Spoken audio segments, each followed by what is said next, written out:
Hello and welcome to episode 3 of Stop the Press. I'm Rob Chadwick and I worked briefly for local radio producing community journalism before going on to teach at Exeter College. With me are Nick Copson, marketing guru who worked as a manager in the largest news organisations in the UK, and Bill Martin, ex-editor-in-chief of Reach South Publications, the company that publishes the Daily Mirror and Daily Express among lots of others. He's a local journalism veteran, so is Nick. Both have a long history of working for local newspapers in the southwest, so if we talk a bit more about that area than others, you'll know why. But hopefully you'll see the national relevance too. Today's episode is on AI, more specifically the effect AI might have on the job of being a journalist and, on the other side of the coin, how journalists can navigate the minefield that are deep fakes generated by AI. So let's get to it. Nick, Bill, who wants to start us off by telling us what's going on with AI at the moment within the business, as much as we know? Well, I think that's as much as we know is a good sort of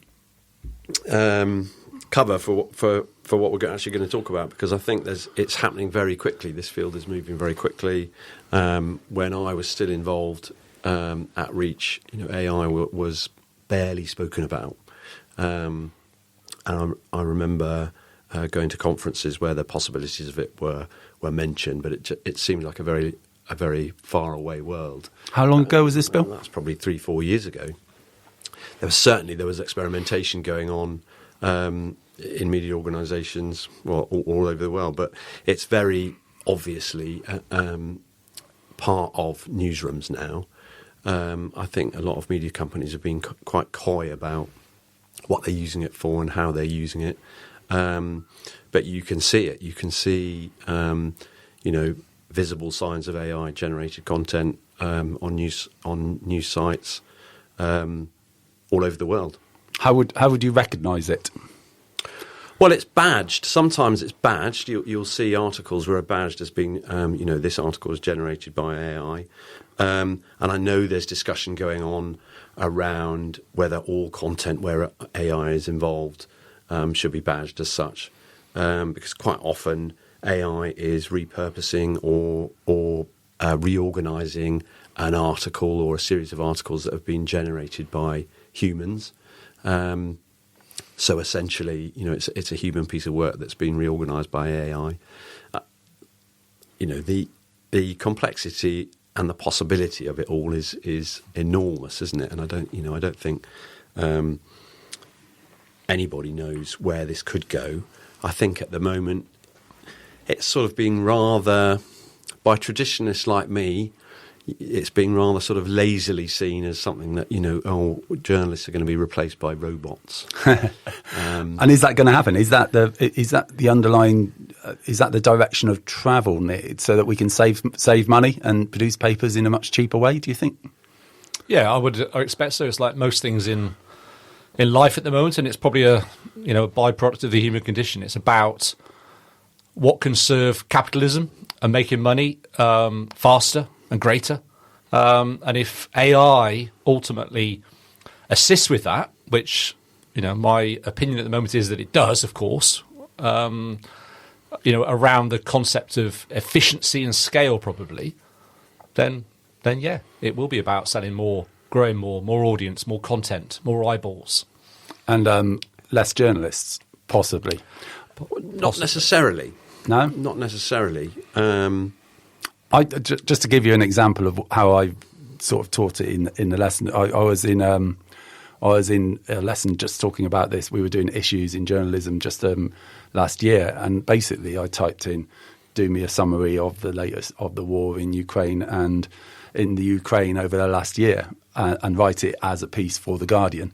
And I popped 400 or 500 words on the summary of Ukraine, and it was bang on accurate, etc., etc. Surely you could use that as the basis for so if you're a journalist, you say, right, write me that, right, I'll take that and I will edit it into something that's a bit more sort of exact. It comes on to a little bit, sorry, Bill, it comes on to a little bit of almost what we touched on last episode, which is how do, obviously this is local media we talked about last time, but how does that survive in a new let's say, news environment and a situation, and because AI, it can't do court reporting. Well, it could if you put AI in the courtroom and listened. Maybe I'm not sure, but it can't do local democratic. It can't do face-to-face sort of stuff. The sort of stuff where you need a journalist, you need a qualified journalist. But what it can do, as Bill, I think you touched upon, is it can take content from somewhere else. It can automate that quicker. It can generate it quicker. It can repurpose it quicker. So it comes down to what does media and local media maybe want to be in the future, or where its market is. What do you think, Bill? And how then IA can assist that. Yeah. Well, that's going to be the challenge for publishers, isn't it? Because I think you're right, Rob. AI can write an article now about pretty much anything, and lazy news organisations or lazy publishing organisations might decide just to do that, or we'll just do that. So that's how we'll create lots of content. I think there's a huge question mark over credibility. I think there's a danger to publishing that.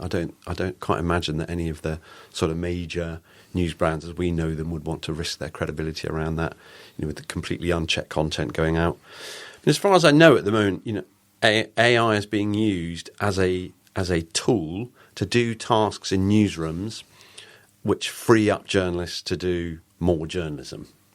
So you were saying before we went on air that basically a story that breaks in Birmingham and is written by one person in Birmingham can be repurposed across the country in different places by just putting it into an AI machine and say write it for Plymouth or write it for Stoke. I think that's one of the things that's being used for. I think there's some interesting work that's been done around story summaries as well, which I know is an experiment in a regional newsroom. So AI generating a short bullet-pointed summary, which might go at the top of the main article.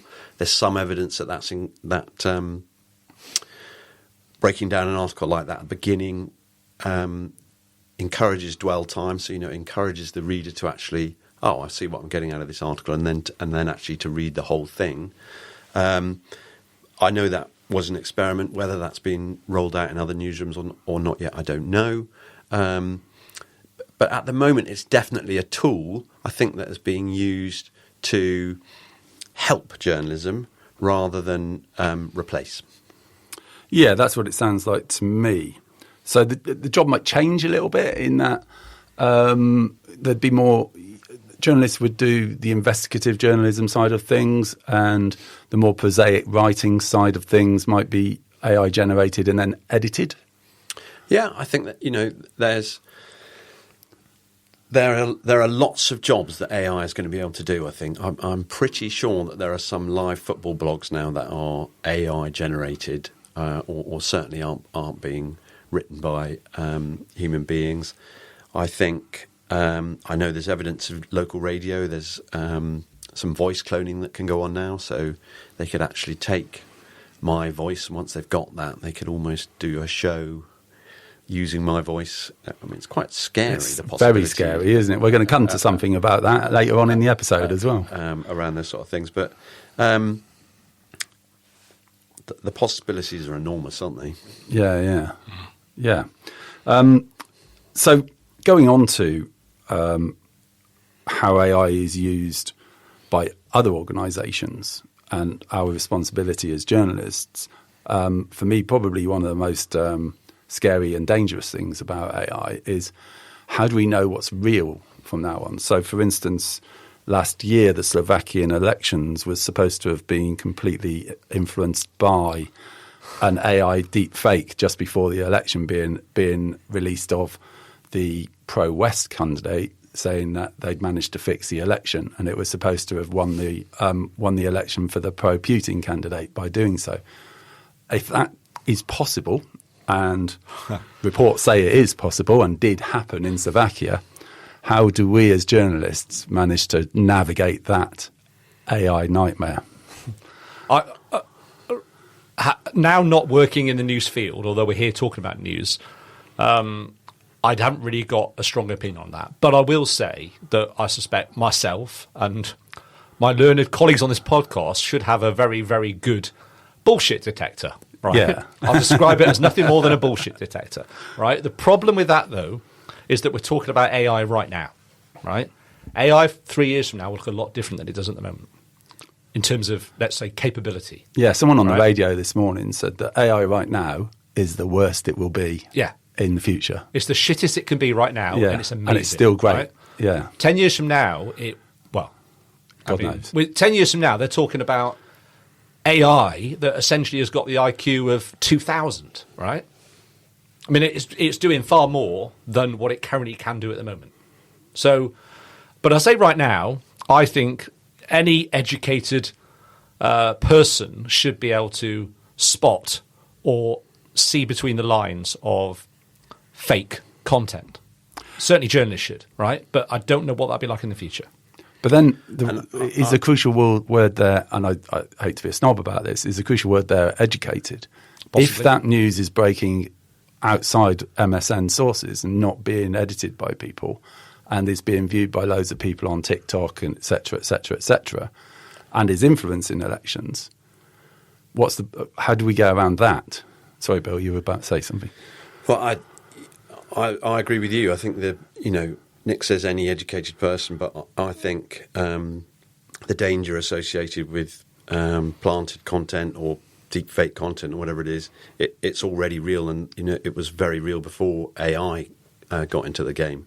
There's lots of misinformation out there, isn't there? And that's what happens when we're in this pluralistic media world now, where people essentially can publish, individuals can publish whatever they like at any point. So actually trawling through the soup for credible news is harder than ever, but it does put more responsibility on the journalist. And on credible journalists and journalism sites and even newspapers probably have a more important role now in sort of sorting that out, and providing us with credible sources of news.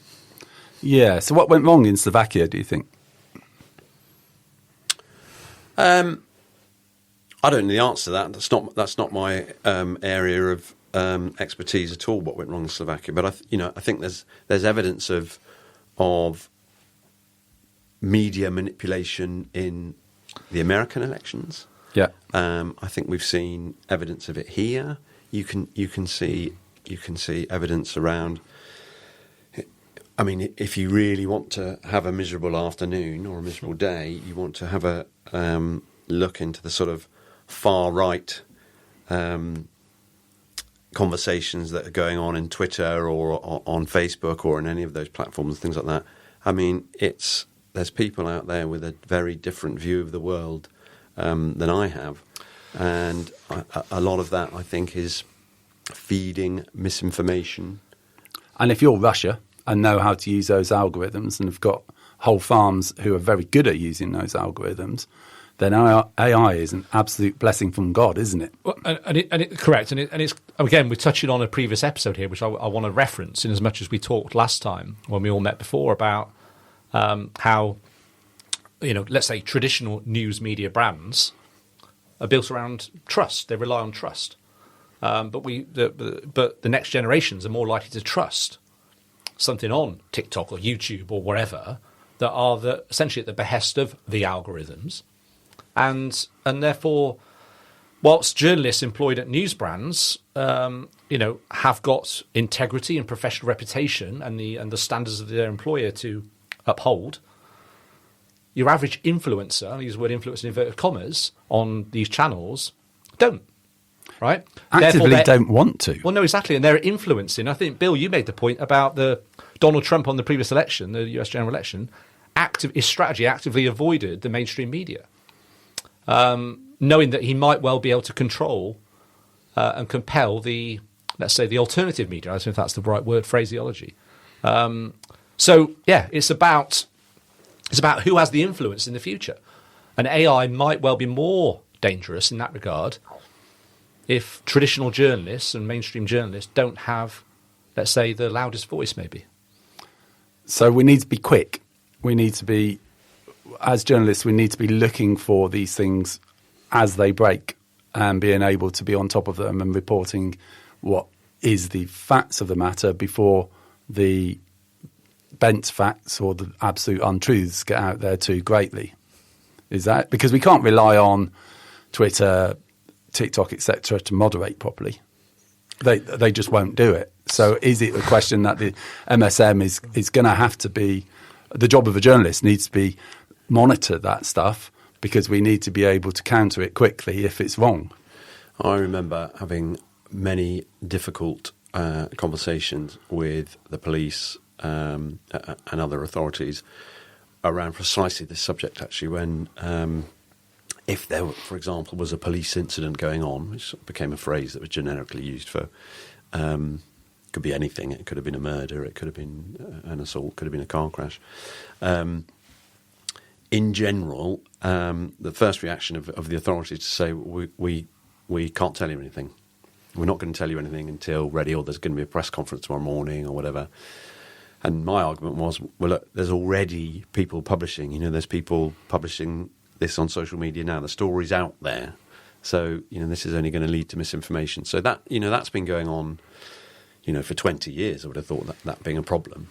So, yeah, again, there's an important job for journalists to do, isn't there? In establishing fact very quickly. Yeah. Very quickly. So, it does need to be quick, doesn't it? Because within a day, it's immediate. You've lost the narrative. It's immediate. Because, if, the local live site isn't publishing the story, somebody else will be. And that could be just a builder driving past in his van. Yeah, things are leaking out about, and we hate to talk about it in Plymouth, but about the Keyham murders before it made the news. Definitely. Yeah. Things were all over Facebook very, very quickly. And I'm sure the other sites as well, which I'm not on, but I'm sure they were. And so it's very important that the police were honest in that situation and started controlling the narrative instead of allowing it to get away from themselves. Look at what happened in Southport over the summer. Yeah, well, I remember waking up the next day and Facebook was full of people publishing a name of the so-called attacker, and that sort of thing. It turned out to be completely incorrect. Yeah, exactly. So there you go. It's that's a role for journalism in the future, basically trying to monitor that sort of stuff. And you're going to have people employed specifically to just look at social media all day. That's a job for a journalist. It's a shame, isn't it? That's not a job I'd want to do. Some probably already are, no doubt. Yeah. No, those jobs already exist. Yeah. Absolutely, and social media is a really important source for story ideas and leads and information and indeed facts.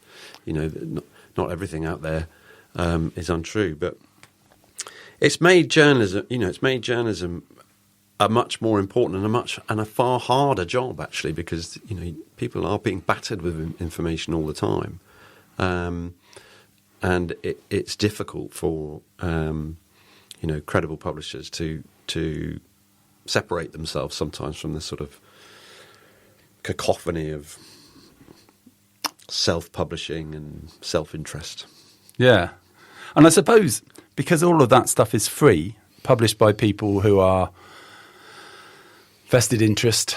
I want to promote my far-right agenda, or I want to promote my far-left agenda, and both of those people are just as bad as each other, frankly, in my opinion. Because they're free, it's really important that the mainstream media stays as free as possible, because if you have two sources where you can get it for free and one source where you've got to pay, you're much more likely to go to the free source, aren't you? Yeah, as a consumer. And I think there's already evidence of there being a two-tier media environment here in the UK. If you want to have credible, reliable, well-researched, authoritative journalism, you can get it. You can pay for it. You can pay for it from. But then, who wants to pay for that when they've got a cost of living crisis on? Exactly, and there is a proportion of the country who will do that, and there is a much, much larger proportion of the country who won't. So how can we as journalists use AI in a positive way? How can we use it in order to make that narrative more positive, to almost kind of control it a little bit? But even if you're not engaging with that narrative? How do we take AI, which is a really great tool? I've used some of the video generation stuff and some of the design generation stuff, and it's a really great tool. You know, I've even had lesson plans written on AI. It's fantastic. It's great. Yeah, if only I could get it to do my marking for me, I can basically spend the rest of the year in bed. I'm sure it can easily do that if you try hard enough. But yeah, it is a really great tool. So how can we as journalists use it as a really great tool and make sure that it becomes a positive influence on the rest of life as opposed to a negative influence? It's interesting that you two words there, positive and negative. It's, you know, because there is an element of half full, half empty scenario with AI that you could buy into depending on where you sit and how positive or negative you feel in life generally, right? There is a fearful factor there, and there's also a reason for hope. As a journalist, I think we touched on it. I think it's about optimizing and using the strengths that it could bring, right? Which is undeniable speed and efficiency for achieving things that might ordinarily take you as a company or a publisher or a journalist, you know, let's just say 10 hours. In theory, you might be able to do that task in 20 minutes. I don't know, without examples here. You mentioned image generation there. Can AI be used, which it can be, I know, used for generating charts and infographics to support and supplement a piece of content or a report that would enhance the value to the reader? Yes. Put me together a graph on GDP over the last 10 years. Correct. Should be easy, shouldn't it? Yeah, it could do that, right? And that's how that can be used to enhance the content that the human is generating. Personalization. Bill talked about you talked about, Bill, about the Martin Lewis scenario, and there's another element there. You know, it can replicate content specific for locations or for different demographics that might just have the same core message, but just flavor it so that it's more appealing to a specific user, reader, right? Those are those things. But I think it's all in the interests of efficiency and scale. What it can't do at the moment, and I shouldn't do really, although it may well be capable in the future, is that human touch, that emotion, that the kind of stuff that you just think, a computer can never do that, right? And right now it can't. But in the future it can. Well, that's possibly the question, isn't it? So I do get the idea that if you're a multinational that has 6 or 7 publications, you need one journalist to write one version and then say, right, feed it into AI and say, do me a version for that publication and a version for that publication and a version for that publication. That's a really good way of saving money in the future, isn't it? Or saving time. And time, yeah. Yeah. Not always necessarily money. I think the key is the word you used, Rob. It's tool. It's got to be seen as and used as a tool to assist journalism. And I think as long as that continues, it will only be positive. I think the danger, and again, you can't see into the future how clever this stuff will become. But if it's used to replace journalism, then I would start to feel uncomfortable. But if it's a tool to supplement journalism, then you can see it as being overwhelmingly positive. It's not going to be able to do investigative journalism. It's not going to be able to go out and find out about the MP's expensive scandal. It's not going to be able to find out what we were talking about Prince William and Prince Charles's estate. So in the last 2 episodes, it's not going to be able to do that stuff. So I'm hopeful that what it will do is it will mean that the journalist's job can get away from writing that prosaic stuff, which the top 10 list stuff that we were talking about last time, and will make the journalist's job much more investigative and that stuff, making documentaries and doing long form interviews and long form articles and stuff that really, really gets into the meat of a subject and tells us a lot more information. It feels to me like a journalist's job could be quite exciting going forward, because all of the prosaic stuff's taken out of their hands so that they can really concentrate on finding out what's going on in the Houses of Commons and stuff. Are there orgies going on, as Nadine Dorris says? Even in the good old days, as we call them, I'm not sure how good they were, but there were journalists in newsroom who were employed to bang out press releases. Yeah. And that's literally what they did. They're picking up. So they were filling space in newspapers with content that was okay, and it was just okay. Oh God, we've got another thing from the city centre manager again. Yeah. What am I going to do? And I think as some newsrooms have shrunk in size, that's become even more of a job. Because press release writers have become more adept at writing content that is actually ready to be published, or certainly looks like it. So, that lots of stuff was appearing in newspapers, largely untouched. People were probably just inputting it. Mm-hmm. So there's content like that flying around in newsrooms everywhere, and I think AI has got a huge role to play in taking the man hours out of that, and I think that's got to be a good thing. So I think if newsrooms become more creative and become more investigative again, then that's going to be hugely positive. Because investigative journalism has become very expensive if you're still paying for all the other stuff. Whereas if all you're paying for is investigative journalism, it's well worth investing in, because it's the stuff that in the long run will bring in all those readers, because, that's fantastic. I'm going to really want to know about that. This is we're rightly discussing this because this is moving into the monetization of this as well in the future. And the news publishers all around the world, they've obviously had to deal with, the influx of social media as the search window or the browser window. So essentially the threat of essentially users not going through to their websites because they're going to capture what they need inside social media, essentially a zero click, right? They've sort of fought that ground, and they've sort of found an equilibrium, let's just say, right? But then I don't know if you've seen on Google in the last 12 months really, but certainly I've noticed it more in the last 6. Google's Gemini AI is, in most cases, for me anyway, now the number one search return, right? So it's taking my search inquiry and generating an AI response, and it's now the number one thing. So basically, if the Washington Post was normally the number one search return for that search inquiry, it's now number 2, right? So all news publishers will now start losing search clicks because of AI generated responses. That sounds like something for the Competition and Markets Authority to me. Possibly, yeah. You can't have search engines saying you can only get your news from us, or we're going to give us as a number one news source. No, it can't generate those responses without the Washington Post writing the content in the first place, but it's putting it second place, Google, or third or fourth. They're a disgrace. Yeah. Discuss.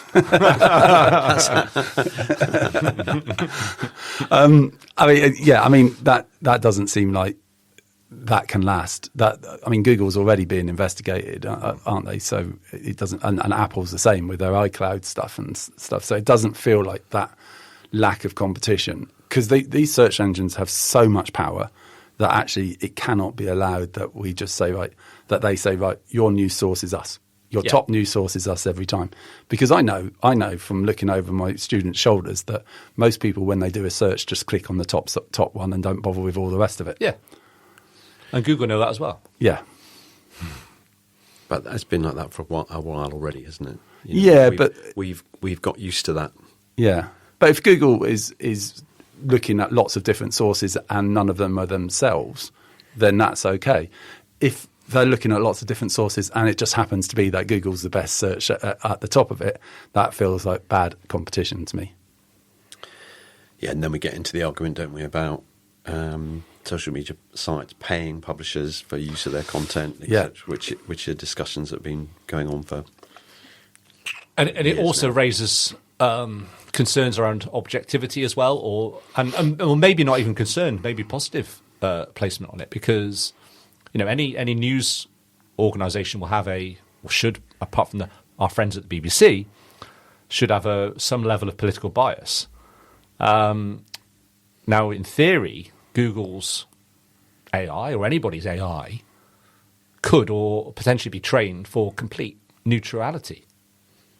So we can take amalgamation of sources from left or right wing east or west, and combine them into something that it thinks is politically neutral. We are at the mercy of the politics of the programmers.